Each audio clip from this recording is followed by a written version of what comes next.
11:48 minutos, seguimos aquí en directo no termómetro. Bueno, pois para coñecer a última hora, Fátima Mella, imos a volver contigo a Cañiza. Contanos, compañeira, porque estás ademais cunha persoa que nos vai a actualizar perfectamente que está sucedendo ali.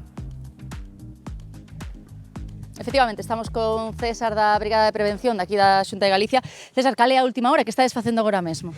Pois agora estamos terminando de intentar rematar o lume, porque evidentemente está todo sin regar, entonces entre os compañeiros, en medios da UME, palas e todo iso, rematando o lume, pois iso, para que non haya reproduccións e que quede sofocado no seu momento. Podes dicir que estades camillo de estabilizalo, como está? Sí, o lume está estabilizado, en principio non ten problema ningún, e estamos, pois iso, intentando rematar por diferentes esquinas para que non haya reproduccións e para que quede liquidado. Hai aínda perigo polo vento? Mame, un pouco, pero, bueno, estamos en riba del, estamos pendiente, entón, pois, bueno, non vamos a decir que tal, pero sí que estamos controlando por se ver algún problema e non debería haber problema ningún máis. Porque vemos, efectivamente, como dixo, moitos efectivos, non? Polas estradas, vemos os avos tamén, moito efectivo aquí. Sí, que o lume foi grande, ten moito perímetro, entón sí que estamos un pouco desperdigados ao longo del, pois iso, para os problemas, e ir rematando os puntos máis quentes principio, para depois liquidalo. Esa che digo, estamos diferentes medios da administración autonómica, e tamén está a UME, helicópteros, palas, bueno, estamos todos a ela. Ainda non se pode facer o mellor un balance de cifras, de danos, ainda pronto? Eu non son capaz de dicircho, non son capaz de dicircho porque non teño conocimientos, non sei, entrei agora pola mañán e mirei, sei que o lume é grande, pero non son capaz de dicirche moito máis. Claro, supoño que a situación foi complicado, non? Un lume complicado... Sí, a ver, eu vivo pola zona e sei que onte pois cortaronse estradas, houve unha alerta de protección civil para que a xente se confinara na casa e todo iso, é dicir, sí, levantou moito fume, entón sei que no seu momento houve un perigo bastante importante para a población. É complicado, entendemos, polo clima, porque é complicado un lume? A orografía, a temperatura, porque aquí onte malamente baixamos dos 30 graus, coa orografía, o vento que se levantou, todo iso fai complicada a extinción. E así, como dicimos, pois estades moitos arreos, os veciños tamén colaboraron como puideron. Sí, os veciños tamén. Aquí fomos todos a unha porque isto é tan grande que bueno, pois todos os que nos implicamos, poucos fomos. De verdade, bueno, pois moitísimas grazas polo voso labor tamén, obviamente que é importante, pois reconfortanos tamén saber que está un pouquiño estabilizado, e nada, pois gracias por atendernos tamén, César. Nada, a vos, Mella, bo día. Pois de seguido volvemos contigo, grazas Fátima. Bueno, pois esa é a última hora, Gloria, sen dúbida, bueno, pois tranquilizadora, porque o certo que vimos unha noite tensa, non? Nesa zona. Efectivamente, non quixera estar eu na pel deses veciños, porque de pronto é a túa vida, é a túa casa, e iso que ves na tele pasache a ti. Eu imagino que non o podes creer. Penso moitas veces, eu vivo no medio do monte, e digo, un día hai un incendio, e que fago?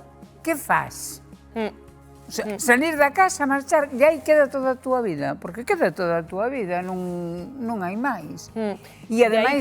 De aí que onte, o fío do que estás dicindo, Gloria, pareceme útil este sistema de alerta que lle chegou aos veciños. Fundamental. Porque claro, nese momento no que dis, que fago? Pois polo menos recibir no móvil instruccións claras. Que de ser a casa, non se movas, pero solo o feito de recibir unha comunicación dixe, hai alguén ao outro lado que está intentando cuidarme.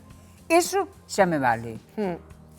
E é moi importante que o comentemos, que o digamos, que o divulguemos, porque apórtache moita tranquilidade. Nese momento non sabes que facer, pero aquí, a través de isto, sabemos que desto que tantas pestes lle botamos moitas veces, entra alguén, se dice, estamos cuidando de ti, e iso é fundamental.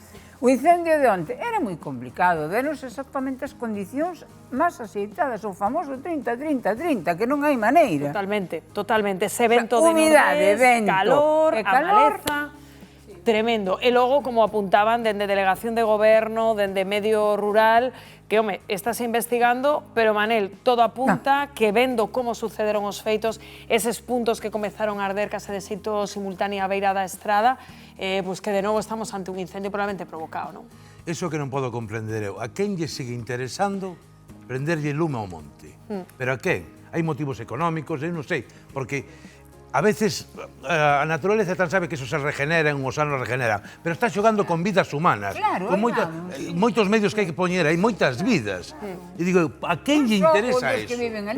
Por iso ese chamamentos a seguir sempre as instruccións que nos dinden de emerxencia que temos nas casas, porque nese momento so santo que, como ben di Gloria, ves o lume preto, temes pola tua casa, porque ademais co lume sempre está a sensación de que, ainda que o vesas lonxe, o sea, ainda que este lonxe en realidade, dache a sensación de que está moito máis preto, e cantas veces temos lamentado de unha persoa maior que sai aí co seu tractor, que se queda rodeado polo lume, que é moi perigoso, que é o que non hai que facer. Claro, é importante que existan uns protocolos, e que esos protocolos estén asimilados pola xente, que a xente sepa o que ten que facer.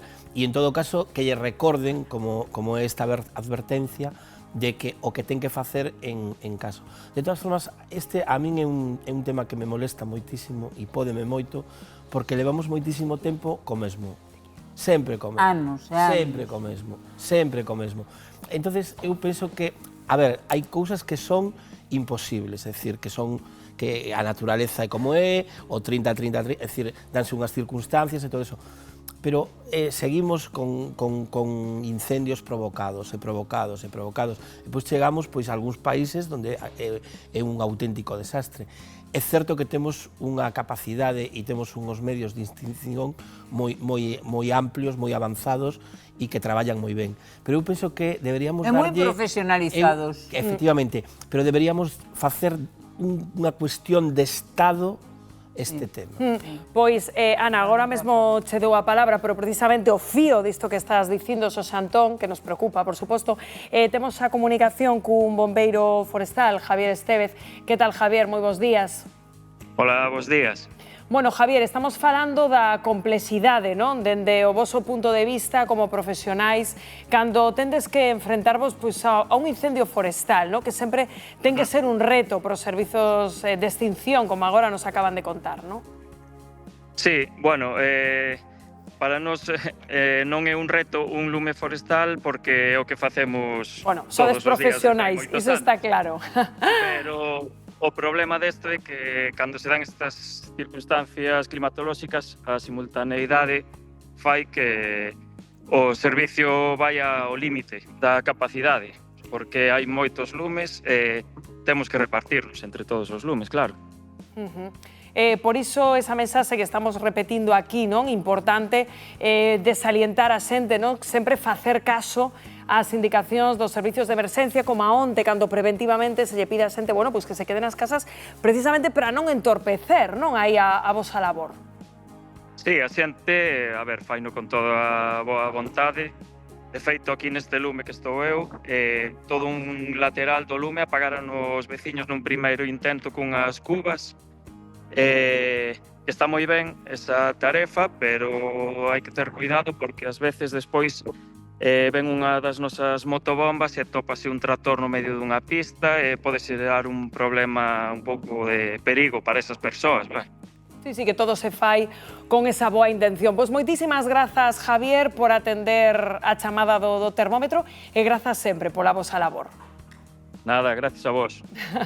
Bueno, Ana, disculpa, como estábamos falando, importante, que onde todo funcionou, esas mensaxes, a xente colaborou unha vez máis en non entorpecer esa labor, en manter a calma, O que dicía un pouco que ás veces queremos facer cousas que están ben, pero de primeiras despois pode traer unha consecuencia. É importante tamén recordarlle a xente que hai unha liña que é o 085, que é unha liña anónima onde pode denunciar este tipo de cuestións que vexa algo intencionado ou unha sospeita, é dicir, é mellor dar unha alerta que despois quede en nada que ao revés, e igual que funciona ben este sistema da alerta que nos chega ao noso teléfono, nós tamén temos que ser partícipes, un pouco concienciarnos de que forma parte de todos nós, os nosos montes, as nosas terras, que hai que ser tamén conscientes. Sen dúbida. Bueno, pois 11:57 minutos.